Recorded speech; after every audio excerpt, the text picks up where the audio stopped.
tutajikita zaidi katika kuyatazama mahitaji ya watu wenye ulemavu. Mahitaji ya watu wenye ulemavu ni mahitaji yapi ambayo mtu mwenye ulemavu wa kiafya, mtu mwenye ulemavu ambao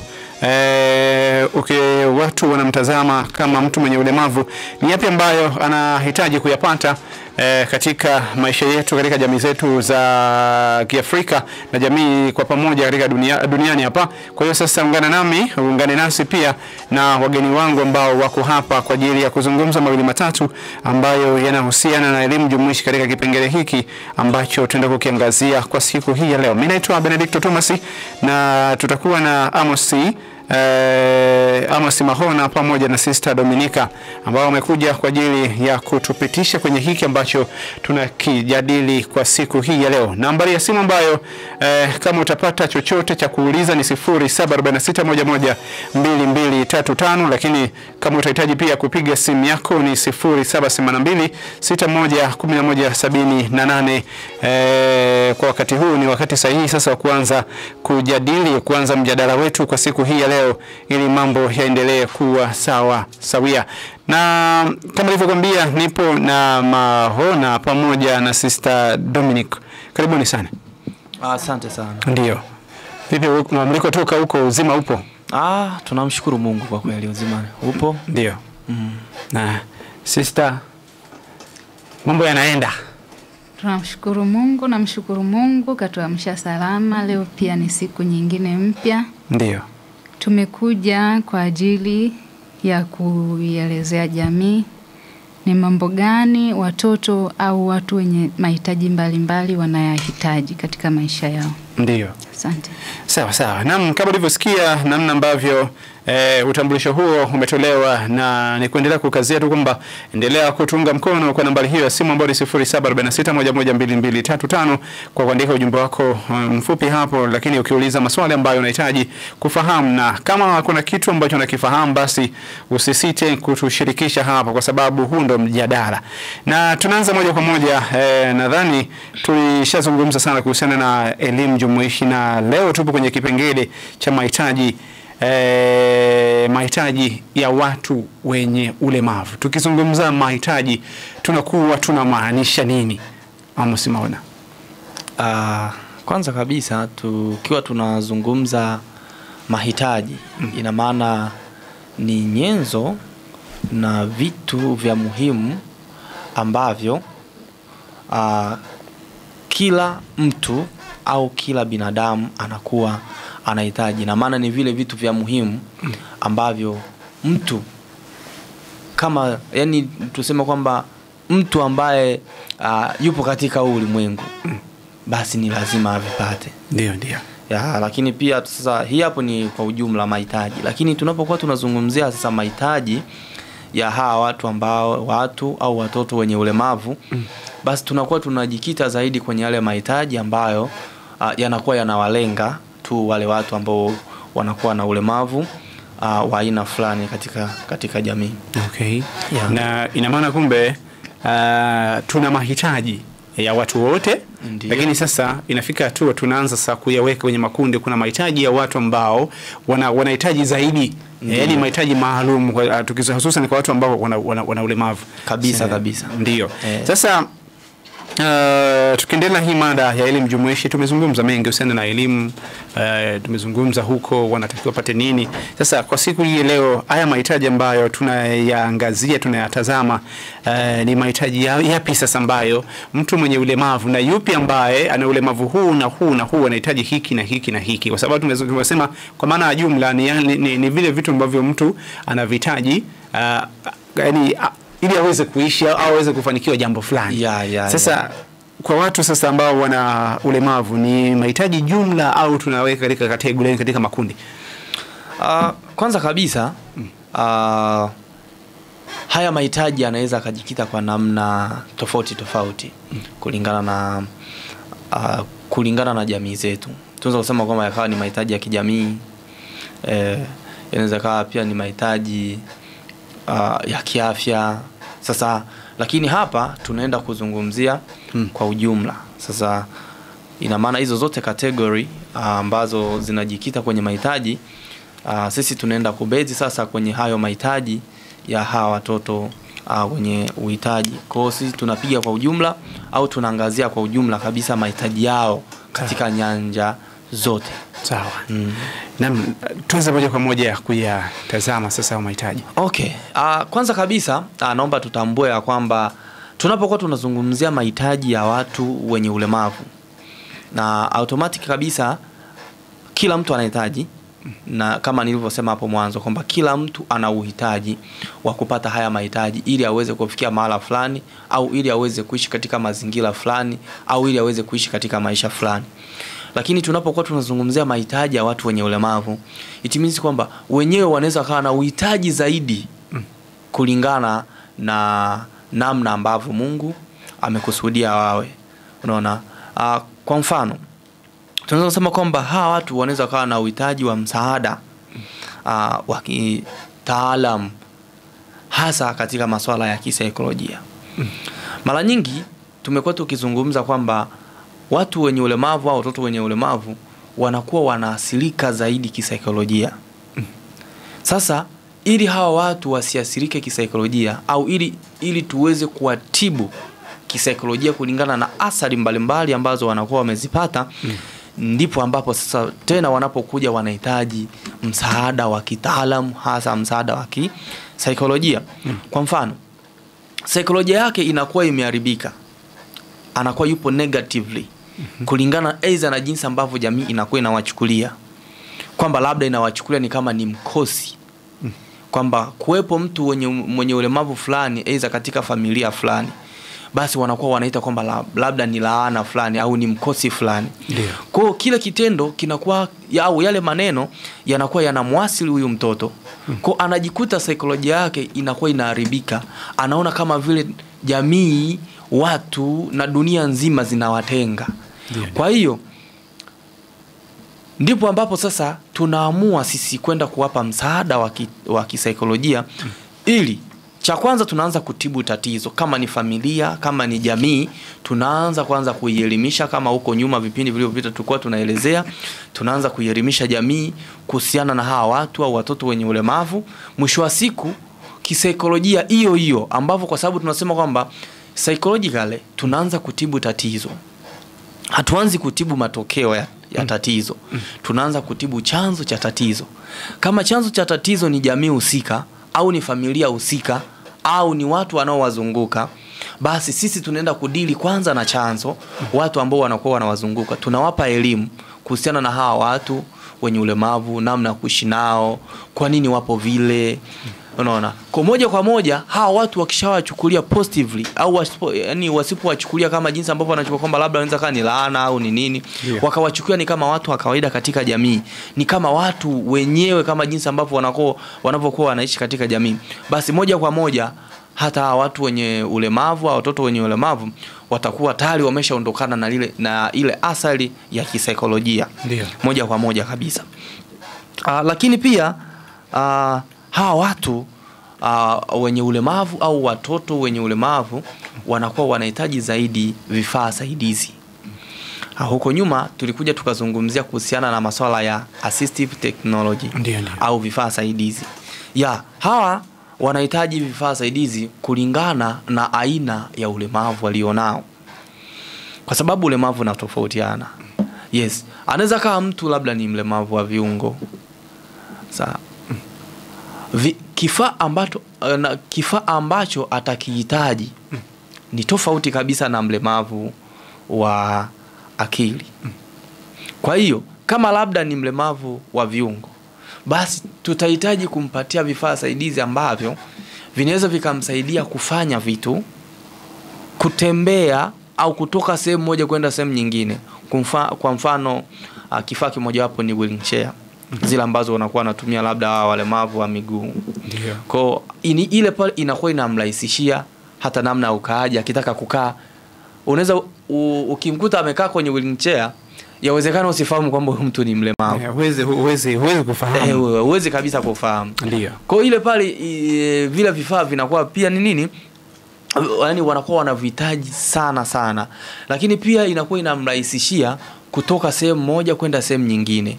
Kwa sababu chukulia kama labda mtu ni mlemavu wa viungo, hasa aidha kwenye swala la miguu, kwamba labda miguu haifanye kazi na ulemavu, kutoka sehemu moja kwenda sehemu nyingine kinakuwa ni kipengele. Yes. Anakuwa anapata shida sana. Sehemu ambayo alitakiwa atumie dakika 1 au dakika 5, unashangaa anatumia hata dakika 30 au lisaa. Sasa ili sasa tumrahisishie, ndio maana tunaita kwamba wanahitaji vifaa saidizi kulingana na mahitaji yao. Kama labda ni mtu ambaye ana ulemavu wa usikivu, ina maana masikio yake hayafanyi kazi vizuri, hasikii. Ina maana huyu mtu atahitaji nini? Vifaa ambavyo vinaweza vikamsaidia akafanya nini? Akasikia vizuri. Kama labda mtu ni mlemavu wa uoni hafifu, haoni vizuri, ina maana pia huyu mtu atahitaji aidha ni miwani, kwa sababu haoni, basi atahitaji vifaa ambavyo vinatoa sauti ili aweze kusikia. Ingawa haoni, basi ili aweze kusikia ni kitu gani ambacho kinakuwa kinazungumziwa. Hii hapo pia ni mahitaji ambayo mtu anakuwa anahitaji, hasa kwa watu wenye ulemavu. Lakini pia kitu kingine ambacho tunatakiwa tukifahamu kwamba pia watu hawa wenye ulemavu kuna kitu ambacho tunakita wanahitaji kuaminiwa. Wanahitaji kuaminiwa. Jamii, hasa watu ambao wanakuwa wanawachukulia negatively au wanawachukulia katika tuseme kwamba upande hasi, kwamba hawa watu wenye ulemavu hawawezi kitu, basi hawa watu wanahitaji kuaminiwa. Hilo ni moja la hitaji kubwa sana kabisa ambalo jamii inahitaji litambue, kwamba hawa watu wenye ulemavu wa aina yoyote ile, hapa sizungumzi ulemavu wa aina moja, wenye ulemavu wa aina yoyote ile wanahitaji kuaminiwa, hasa katika ufanisi wa utendaji wa kazi katika nafasi mbalimbali, aidha katika ajira. Imekuwa ni ngumu sana kuwakuta watu wenye ulemavu hasa katika vitengo vya ajira au muktasabali wa ajira. Kwa hii hapo inatokana na nini? Inatokana na kwamba jamii haijawapa fursa ya kuamini kwamba pia hawa watu wenye ulemavu wanaweza wakafanya kazi kama watu ambao hawana ulemavu, aidha mpaka zaidi kabisa. Kwa sababu gani? Uwezo ndio ambao unaeleza katika kazi. Tuzungumzie labda katika swala la ajira. Labda mtu zimetolewa ajira, wanahitaji labda walimu, wanahitaji labda masekretari, wanahitaji labda saizi hadi jeshini watu wenye ulemavu wanahitajika waende. Ndio. Sasa hapo ndipo tutakapojua tu kama taasisi mbalimbali za kiserikali tayari zimeshaona kwamba watu tuna haja ya kuamini. Sehemu ambayo hata mtu ambaye hana ulemavu anakuwa anaogopa kwenda jeshini. Lakini jeshi, kitu cha ajabu kabisa, linakuwa linahamasisha zaidi, hasa kwa wazazi wanaoishi na watoto wenye ulemavu, waweze kuwapeleka watoto au watu wenye ulemavu wakajiunge na jeshi. Unajua changamoto ya jamii zetu kwamba zinaamini, kwa mfano ulivyotolea jeshini, unaamini kazi zinazofanyika pale ni vile ambao wanahusisha viungo vyote, labda kutembea kwa miguu na nini. Kwa anajifikiria kwamba hivi kijana wangu akienda jeshini ataenda kufanya nini? Wakati jeshini sio kwamba kuna kupiga gwaride tu. Sawa, kama unavyosema kwamba kuna namna uwezo wa mtu, taaluma yake pia inaweza ikawa ina matumizi makubwa jeshini, kwa sababu kuna watu ambao wapo kwa ajili ya kutype, mikono yake iko sawa, kichwa chake kiko sawa, akili yake inafanya kazi vizuri. Miguu ndo changamoto. Unahitaji tena uwe na miguu kutype kweli, yani kuandika taarifa mbalimbali unahitaji uwe na miguu? Hapana, ni shida. Lakini umegusia kitu kingine, tuseme kuhusu kuhitaji, yani kwamba mahitaji ya kuthaminiwa na unaona na kuaminiwa. Ndio. Unaona, tole tu mfano, tuseme sasa wewe baadaye sasa unakuwa baba familia, baadaye mzee sasa, mzee Mahona, mzee Amos pale, una binti yako msomi tu, kaenda huko, anarudi nyumbani, anakuja kutambulisha kijana ambaye ana ulemavu wa miguu. Hivi tuchukue muktadha huo kwa jamii za sasa hivi, wanamtazama je? Yani kwamba hivi unafikiria familia mkubali moja kwa moja umetuletea mtu gani? Kwanza wanapiga picha binti yao ataenda kuishije na yule mwanao, sababu atakuwa ndio mtafutaji, wanaamini hivyo. Ndio. Kwa jamii namna fulani kwenye uaminifu, kuamini hawa kama hitaji moja wapo la msingi sana kwa watu wenye ulemavu. Naona hata kwenye masuala ya kuozesha. Yani kwanza hapo umegusia kitu cha muhimu sana. Unajua kuna siku moja nilikuwa najaribu kupita kwenye media za mtandaoni, kwenye platform mbalimbali. Sasa nilikuwa napita kwenye TikTok. Sasa kulikuwa na challenge moja.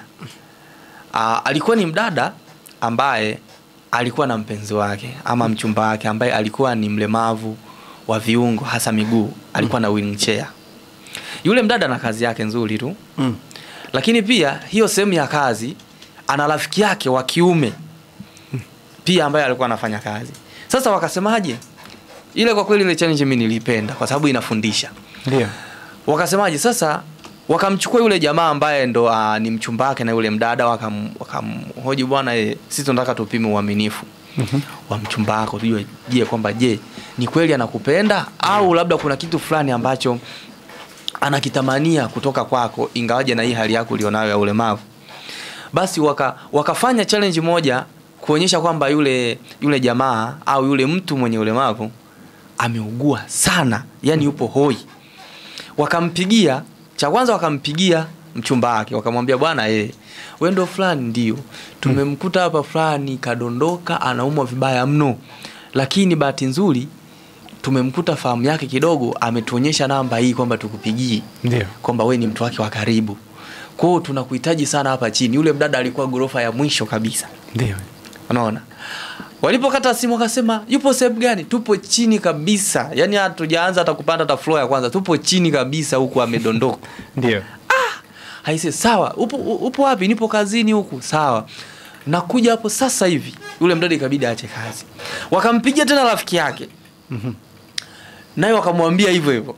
Sasa wakataka waangalie ni nani ambaye atawahi kufika kati ya mchumba wake na rafiki yake.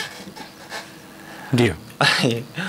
Kwa kweli kitu ambacho kilinishangaza, mdada alikuwa juu pale katoka kaacha kazi ambayo ndo inampa kula, inamkalisha mjini, kaiacha kazi, kaanza kushuka kwenye lift. Anatoka floor ya mwisho anashuka chini kabisa, floor ya chini. Ameshuka, alitumia kama dakika 5. Ndio. Akawa tayari ameshashuka. Anafika pale hamna. Anamkuta mwamba mmoja, dada hivi ndio wewe ambaye tulikupigia simu? Kwanza anaanza kusema jamani nimemwona mgonjwa hapa yote swi nini. Yaani mdada akachakanyikiwa. Ndio. Akasema sawa, hivi ni wewe ambaye ndo tumekuwa, ni mimi hapa dada ndo nimekupigia simu. Yule mgonjwa tuliona hali yake ni mbaya sana, kwa tumempeleka hospitali. Uweze amini yule mdada akaanza kulia. Kalia pale. Ikabidi sasa wanapima muda kati ya rafiki yake na huyo mpenzi wake. Nani ambaye watu wameahidi kwamba dakika kadhaa niko hapo chap, niko pale. Lakini tunakuja kujifunza kitu kwamba aliyewahi kufika alikuwa ni yule mdada, rafiki yake ni kama baada ya dakika 10 ndo akafika pale. Ndo akafika. Anakuta tayari huyu mdada ameshafika, amelia, mpaka ikabidi wamuonee huruma. Sasa ndo ikabidi wamuonyeshe mpenzi wake huyu hapa. Akaanza kuwalaumu, sasa kwa nini mnanishtua hivi? Unaona, akasema sisi lengo letu tulitaka tujue, ni kweli unampenda huyu kulingana na hii hali yake alionayo, ama kuna vitu fulani ambavyo pengine hatuwezi jua, pengine akawa na maisha mazuri, kwa pengine ukawa unatamani vitu vyake sio yeye. Unaona? Kwa mimi hapo nilipata funzo kwa kweli. Mimi sikuangalia tu the way ambavyo watu ambao waga wanapita na kuangalia. Lakini mimi nikaangalia kwa jicho jingine kabisa kwamba watu kama hao kwenye jamii kuwapata katika hiki kizazi chetu cha leo ni ngumu sana. Aidha kama utampata, basi utampata ambapo anakuwa ana targeti zake binafsi. Yawezekana yule mtu akawa ndio ni mlemavu wa aina fulani, lakini akawa na uwezo fulani, aidha labda wa kifedha. Kwa target yake ikawa ni fedha, ni kujinufaisha yeye mwenyewe na sio upendo. Kwamba tunaangalia ulichonacho sio ulivyo, tunaangalia ulichonacho. Lakini tukishafanikiwa malengo yetu juu ya kile ambacho uko nacho, ndo tutaanza kuangalia sasa ulivyo, kwamba mimi ni kukaa na wewe. Na kwa sasa hivi kuna hizo kauli nadhani za kwamba nitakupeleka wapi wewe. Yani anakuangalia, yani ukiniangalia mimi na wewe nitakupeleka. Yani kwanza anakupandisha, yani kidole kinakupandisha na macho anakupandisha kwamba mimi na wewe utanipeleka wapi. Sasa hapo ndo tunapokuja kwenye ile sawazo wako unaposema kwamba Ashumza ndo binti yako kakuletea. Sasa hapo ndipo ambapo kila wakati tunakuwa tupo kwenye media, tunajaribu kuielimisha jamii ya kwamba hawa watu na ndio ambao point inaenda kuielezea tena sana. Nahitaji nielezee ili nikakazie kwamba pia hawa watu wana haki au wanahitaji la kuoa na kuolewa. Okay. Yani mtu mwenye ulemavu wa aina yoyote ile na yeye ana haki kabisa na ana uhitaji wa kuoa na kuolewa. Kwa sababu the way ambavyo unamchukulia, tuchukulie labda una mpenzi wako ambaye kakamilika kabisa kila kitu. Yawezekana kama ni mwanamke, yawezekana kama ni mwanaume. Kila kitu. Na ndivyo huyu mtu ambaye wewe unamuona kwamba pengine hafai. Na ndivyo huyu pia anahitaji kuwa na mtu. Nitakutolea mfano mmoja. Nilikuwa kanisani. Sasa alikuwepo mtumishi mmoja alikuwa amekuja kututembelea kanisani kwetu. Sasa yule mtumishi ikabidi wamkaribishe fani ni kuimba. Unaona bwana?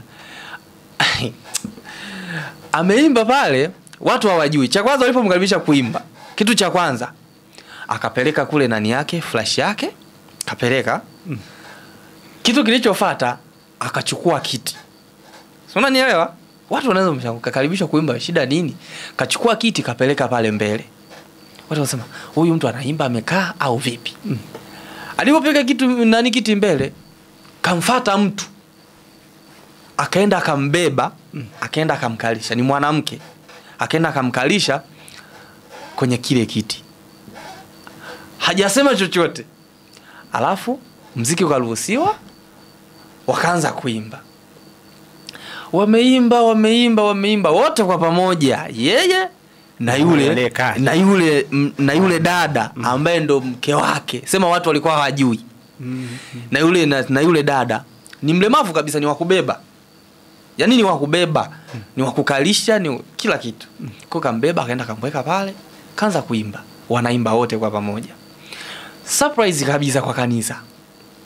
Unajua vitu vipo katika jamii, lakini pia vipo hata katika masuala pia ya kiimani. Sio kwamba tukizungumzia kanisani watu wote wanaamini katika zile imani ambazo tunakuwa tunazizungumzia. Sasa kitu ambacho kikawa ni surprise kabisa kwa kanisa. Amemaliza kuimba, kwa ikabidi ajitambulishe kwamba jamani, mimi naitwa fulani, natokea Kigoma kama sijakosea. Alisema natokea Kigoma, mimi ni mwimbaji. Na Mungu kanijalia nimepata mwanamke wangu wa ndoa, nimefunga naye ndoa.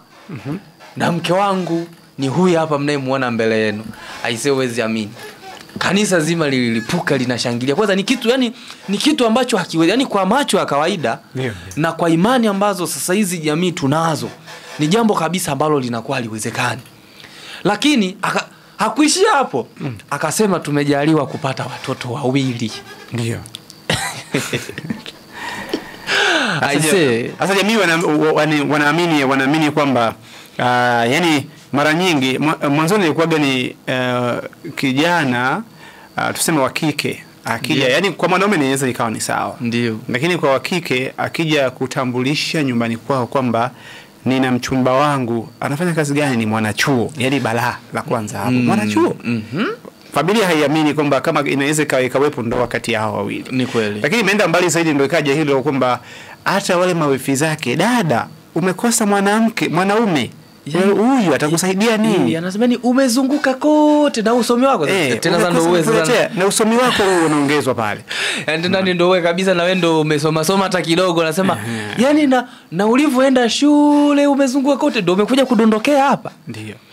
Kwa kweli ni jambo ambalo tunazungumza tunacheka, tunazungumza tunafly hivi, lakini kiuhalisia kabisa ni jambo ambalo linagusa sana jamii, na jamii pia inahitaji kuelewa, na jamii pia inahitaji kuelimishwa kuhusiana na hili swala, kwa sababu kama tutakaa kimya katika jamii, basi tutatengeneza kizazi ambacho kitakuwa ni cha ajabu. Kwa sababu saa hizi ukishaangalia hasa ili changamoto za watoto wenye ulemavu limekuwa likiongezeka siku hadi siku. Ukiangalia takwimu hata za kiafya, hata takwimu za mahospitalini, watoto wanaozaliwa hasa wenye ulemavu, takwimu za miaka ya nyuma na saizi ni tofauti. Takwimu za hivi karibuni zinaonyesha kwamba watoto wenye ulemavu wa aina zote za ulemavu limekuwa likiongezeka sana. Shida inaongezeka. Yani takwimu zinakuwa zinaongezeka yani kila itwapo leo. Kwa hiyo sasa na sisi ndo hapo tunapozidi kuwaza kwamba kama takwimu zinazidi kuongezeka na jamii kama itaendelea kuwa na mtazamo hasi juu ya hawa watu wanaenda kuishije katika jamii, hasa watu ambao wanakuwa wakichukuliwa ni kama imani za kishirikina, watu wenye ulemavu wa akili na usonji. Achana tunao wengine ambao wana ulemavu wa viungo, ulemavu ana uoni hafifu, ana usikivu hafifu nini, haongei, hana lugha. Hawa watu wenye ulemavu wa akili na usonji limekuwa likichukuliwa sana ni negatively. Na ukizungumza na baadhi ya jamii kwamba mtu akuuliza uko wapi, niko Tabora. Tuseme labda ameshajaribu kuishi Tabora hapa. Asema Tabora ina watu wengi sana ambao wana changamoto za afya akili. Yani akili ziko nyingi sana. Yani kwamba watu wana changamoto, tuseme watu ambao wana shida hiyo kama unavyosema ulemavu wa akili. Wanasema alikuwa timamu, kafanya hiki na hiki. Yani hawajui sababu zinazopelekea mtu kwamba Mahona tunapiga story lakini tunatoka Mahona ameanza kucheka mwenyewe hapo. Mara Mahona shati katupa, ameanza kuokota makopo barabarani. Hatuwezi kujua kuna kipi ambacho kimemsababisha mpaka amekuwa, lakini moja kwa moja unafika Tabora kuna hiki na hiki na hiki, watu zana potofu. Nadhani kwa sababu umegusia kitu kama hicho, sister tumemwacha mbali sana. Sister Dominic, unahisi kama alivyosema Mahona kwamba sasa hivi kumekuwa na changamoto kubwa kwamba watu wenye ulemavu wanaongezeka, yani takwimu zinaongezeka tofauti na miaka nyuma. Basi kinachopelekea hasa ni kipi kwenye mawazo yako ambacho unahisi kwamba jamii zetu kuna vitu gani ambavyo vinafanyika kiasi kwamba hata hospitalini wanaozaliwa wenye changamoto hizi za afya akili zui nini wanaongezeka? Asante.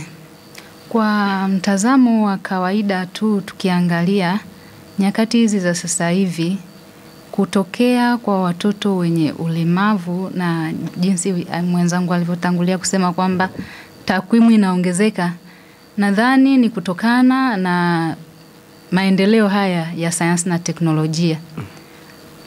Kipindi hiki cha sasa hivi tunaona kwamba vyakula tunavyokula sio sawa na vyakula walivyokuwa wanakula wazazi wetu au wazee wetu hapo nyuma.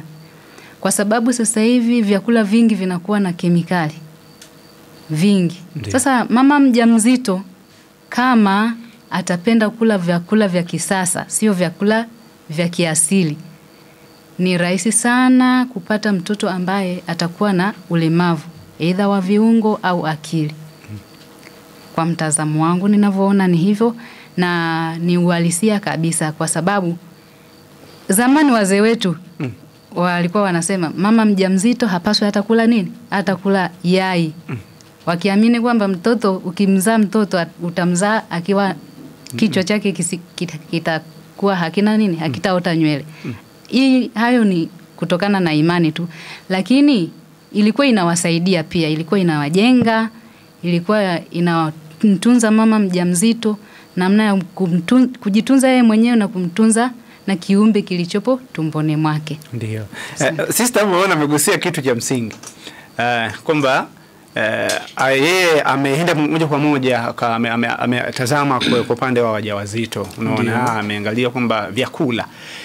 Hivi ni kweli unakuta mama mjamzito ujauzito wake unampelekea kula kiepe tu kila siku, yani hivi unategemea atakuja kuzaliwa mtoto wa aina gani?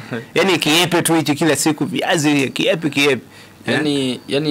Yani hapo mimi naweza nikazungumza kwamba ni kwa ujumla, yani changamoto zinazotokea hizi ni lifestyle ambazo tunaishi nazo sasa hivi katika maisha. Kwa watu wenye ulemavu wanatoa, yani kwa sasa kuongezeka kwa takwimu mara nyingi kwa sasa hivi tunachangia sisi wenyewe jamii. Yani sisi wenyewe kabisa, sisi kwa sababu hebu chukulia, sio kwamba zamani walipokuwa nasema kwamba eti ukila yai mtoto sio kwamba alikuwa na maana hiyo.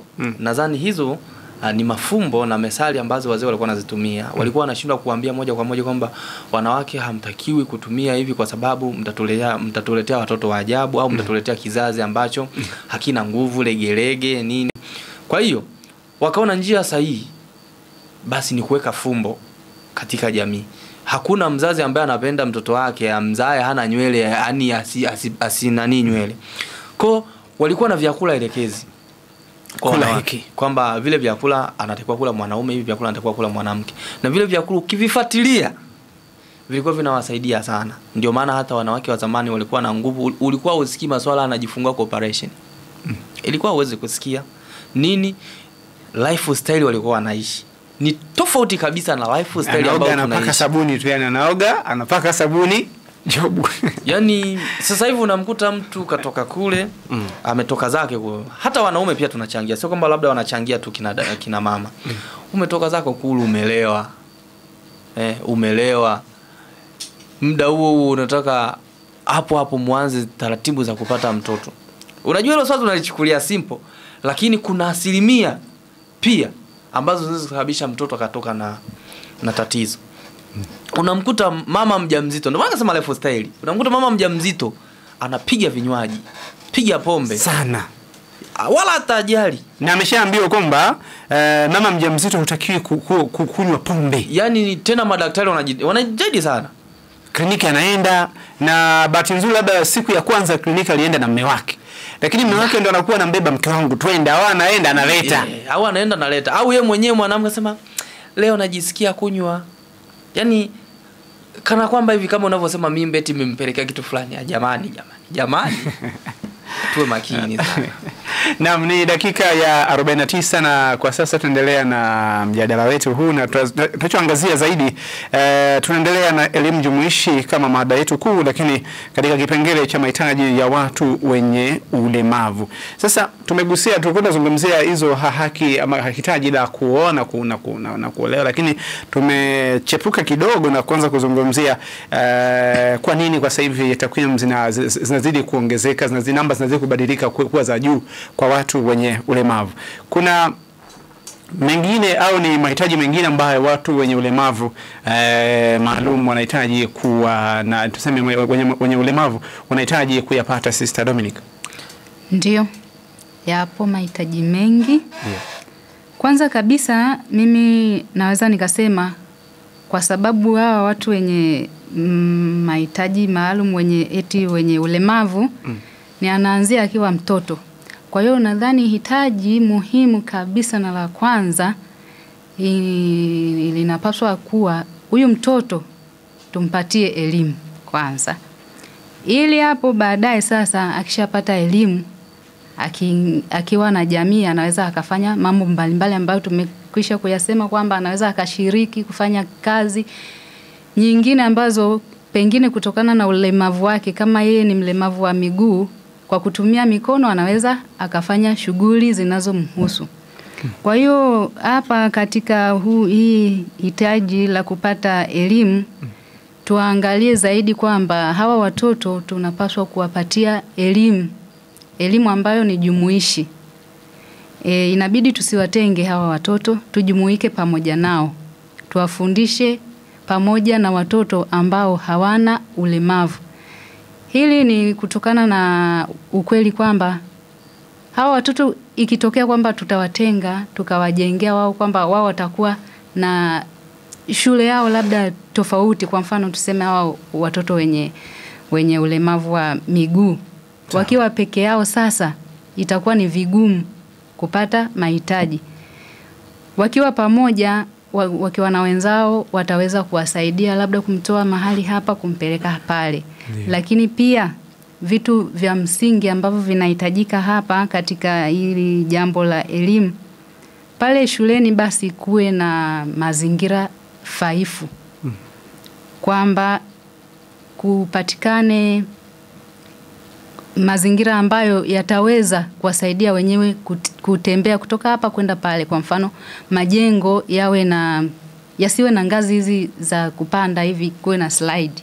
Kwamba hata akiwa na wheelchair aweze kutembea mwenyewe, atoke hapa ingie pale. Lakini pia mazingira yasiwe na viunga, kwamba hapa kuna kuingia humu lazima uvuke mawe, uvuke mawe au kuna kimchoro fulani sijui kimechorwa hapo katikati. Sasa huyu mtoto mwenye ulemavu au watoto hawa wenye ulemavu, kwa mfano ambaye ana changamoto ya kuona, sasa yeye anaamini kwamba akitoka hapa inabidi afike pale. Hiyo tayari ameiweka kichwani. Akishazoea mazingira yale ya pale, ni rahisi yeye kutembea na kufika mahali anakotaka kwenda kama hakutakuwa na viunga vingi. Lakini jambo la pili, wanahitaji kupendwa na kuthaminiwa. Ndio. Katika hili kaka ameshaliongelea kwamba wana haki ya kuoa na kuolewa. Hiyo ni inatokana na kwamba wanapendwa na kuthaminiwa. Haiwezekani kwamba mtu tu anatokea kwamba sasa mimi inabidi niolewe na huyu kaka, huyu ni muoe huyu dada ambaye ni kilema, kama hajakupenda kutoka ndani ya moyo wake. Ndiyo. Kwa hiyo hawa watu wenye ulemavu wanahitaji kupendwa na kuthaminiwa. Hawahitaji kukatiwa tamaa katika jamii, katika familia zetu. Tusiwachoke kwamba sasa hili ni laana, nimepewa mzigo, nimepewa adhabu na Mungu. Hapana. Tutambue kwamba hata mtoto mwenye ulemavu, mtu mwenye ulemavu ana haki sawa na binadamu yeyote, na anahitaji kuishi maisha yanayomstahili kama mwanadamu. Sawa. Nadhani hapo umegusia kitu cha msingi sana, kwa sababu upendo, nadhani upendo ndo kila kitu, kwa sababu kama unampenda mtoto wako, Ndiyo. unampenda ndugu yako ambaye ana changamoto hiyo, hautamtenga, utampeleka shule, utahakikisha kwamba kile cha kwake ambacho anapaswa akipate, utafanya hivyo. Ina maana hautambagua kwenye kuoa, hutambagua kwenye kuolewa, hautampangia hivi, na utatengeneza mazingira mazuri kwa ajili yake yeye mwenyewe kwa sababu ya upendo. Lakini ukianza kuweka ile kwamba nimechoka, kama unavyosema, hapaswi kukatiwa tamaa. Nimechoka. Huu ni mzigo Mungu amenipa. Mungu kwa nini umenipa? Mtu umekuwa mtu wa kulalamika. Hauwezi ukamtendea kile ambacho anapaswa kipate. Ndio. Mfano mzuri pia umezungumzia kwenye mazingira yanayofaa kwa ajili ya ujifunzaji. Mfano mzuri hapo ukitoka tu kwetu hapa redioni hapa. Ndio. Kwenye zile ngazi, umesema kuna ngazi na kuna hii barabara ambao wao wanaweza kupita, au mataili yao kigali kwenye kibaskeli kile kisa kapita kaingia sehemu husika. Ina maana miundombinu itengenezwe kwa namna hiyo. Ndio. Na juzi ilikuwa ni mkutano wa bungeni, alikuwa ni waziri wa elimu. Alizungumza kwamba kwa sasa hivi kuna kuelekea serikali itajitahidi walimu, yani swala la elimu za nani hii sema elimu maalum, yani ya mahitaji maalum ambapo nasoma ishara zuko na nini, iwe ni lazima kwa mwalimu, ili sasa waweze, kwa sababu mwanzoni kwamba walimu baadhi wanaenda kusoma hiyo, alafu kuna shule baadhi wanaenda kufundisha. Sasa ili wapate, kila mwalimu awe na huo ujuzi wa kujua alama ambazo anaweza kufundisha shule yoyote. Ina maana sasa wanataka watengeneze mazingira ya shule kuwa jumuishi, kwamba mle wanasoma wasiojua hiki, wasiosikia. Unaona, ina maana anaona ishara lakini wanachangamana na wanafunzi wenzao. Nadhani kitu kizuri ambacho kitakuja kwa ajili ya hicho. Ni kweli kabisa. Ndivyo, sawa. Na kuna kingine pia kinachokuongezea.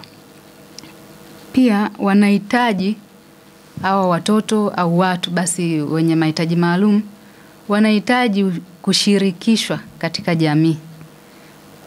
Ili tuseme kwamba kwa mfano watoto hawa wapo shuleni, wana ulemavu, lakini basi wapewe nafasi ya kushiriki pamoja na wenzao katika shughuli za kijamii. Kwa mfano michezo, huyu mtoto hata kama ni mlemavu anahitaji kucheza, acheze pamoja na wenzake kadiri ya uwezo wake, kadiri ya ulemavu wake, kwa sababu hawezi akacheza sawa na watoto ambao hawana ulemavu. Lakini yeye walau hata akifika uwanjani akatazama akaona kwamba kumbe watu ndio hivi, na yeye walau hata yani walau kubadilisha hata na mawazo na mazingira. Kwa hiyo wanahitaji kushirikishwa, na katika kushirikishwa huko pengine tuseme tuwashirikishe watu wenye ulemavu. Wanaweza wakawa na chochote ambacho ni chema zaidi, kwa mfano hata kwenye mikutano kwa mfano. Basi washirikishwe kwamba na wewe una jambo gani? Anaweza akatoa jambo jema zaidi, akachangia mchango mzuri zaidi, kwa sababu walemavu ambaye sio mlemavu wa akili, labda tuseme ambaye hana matatizo ya akili, ana changamoto ya akili, utindio wa ubongo, anaweza akatoa mchango mzuri zaidi kwamba yeye labda mtazamo wake ni nini kuhusiana na jambo fulani. Kwa hiyo sasa tukikaa kusema kwamba hawa wana ulemavu, kwa hiyo hata labda kwenye mikutano wakishiriki hawawezi wakachangia kitu chochote, sio kweli. Wanaposhiriki kwenye mikutano inabidi tuwape nafasi na wenyewe waweze kujieleza. Na kama nilivyosema, nilikualika msikilizaji kwamba unaweza ukashiriki kwa namna yoyote kwa kutuma ujumbe mfupi. Kuna message hapa nasema anaitwa Yefta the Great. Vile vile amesema vile vile watoto tuwaoneshe upendo kwa kuwajali na kuwahusisha katika fursa mbalimbali za kijamii kama ajira na kazi katika vikundi vya maendeleo ya kijamii kama vyama. Kazungumza vile. Sasa nikiangalia muda wetu unakimbia, tunazungumzia mahitaji kwa watu wenye ulemavu. Mahitaji kwa watu wenye ulemavu. Sasa tuchukulie muktadha wa Tabora. Unapita kama nilivyosema kwamba Tabora mjini unaweza ukapita mitaa miwili mitatu unakutana na mtu ana changamoto ya akili, yani ni mlemavu wa akili. Sawa. Anatembea na viungo vyote lakini mlemavu wa akili. Sasa wito wenu ni upi? Kwa sababu hawa watu tunawaona lakini hatujawahi kusikia kuna ndugu zao wamekuja kuwatafuta. Ina maana unaweza kukuta ni mtu wa jamii humu lakini unamkuta katika mazingira ambayo ni ya hovyo kiasi kwamba kama hana ukoo, hana familia. Wito wenu ni upi kwa watu ambao ndugu zao wanafahamu kwamba fulani yuko mjini Tabora na ana changamoto hii na hii, lakini wameamua kutoka kuendelea na shughuli zao? Sister, wito wako ni upi kwa watu ambao sasa ndugu zao wana changamoto hizo, imefika hatua mpaka wanaondoka kwenye familia zao, wanakuja kuzagazaga mabarabarani humu, lakini wao wapo na wanaendelea kazi zao, lakini unajua kwamba fulani ana changamoto hii na hii na yuko mtaani anazurula? Kwa upande wangu, jamii kama jamii, kwa sababu mzazi hadi amsahau labda tuseme kama ni mtoto wake au kijana wake aanze kuzurura huko mtaani, nadhani ndio ile ya kusema kwamba sasa yani anaona ni mzigo pale nyumbani. Kwa hiyo akitoka hana habari naye ameenda wapi, anaona kwamba sasa yani walau hata kuna ahueni pale nyumbani. Kwa hiyo mimi ushauri wangu kwa jamii, hawa watu wenye ulemavu hasa wa akili, inabidi tusiwatenge, tusiwatupe, tuwe pamoja nao, tuwalinde ili wasitoke na kwenda kuzurura huko mitaani. Lakini pia hapo kwa kuongezea kwa jamii, ushauri wetu sisi kama wataalamu wa mambo, jamii inahitaji pia kupata elimu ambayo mara nyingi zimetolewa kwenye media mbalimbali, lakini pia inawezekana hata kwenye mihadhara, kwenye vikundi mbalimbali, kwenye vyama mbalimbali, kuhusiana na hasa watoto wenye changamoto za ulemavu wa akili na usonji. Jamii inatakiwa itambue ya kwamba unapokuwa umepata mtoto wa aina fulani ana ulemavu wa aina fulani, basi ujue ya kwamba sio kwamba ndo mwisho wa kila kitu. Basi yule mtoto anakuhitaji wewe ambaye ni mtu wake wa karibu, ili uweze kumshika mkono, kumtoa sehemu moja kwenda sehemu nyingine. Ndio maana hata serikali saizi inawashirikisha sana. Saizi kuna michezo yao. Unajua kabla tujamaliza, samani niibe kidogo ndani ya muda hapa. Yeah. Kuna kitu tunakiita multiple intelligence. Wanaita multiple intelligence.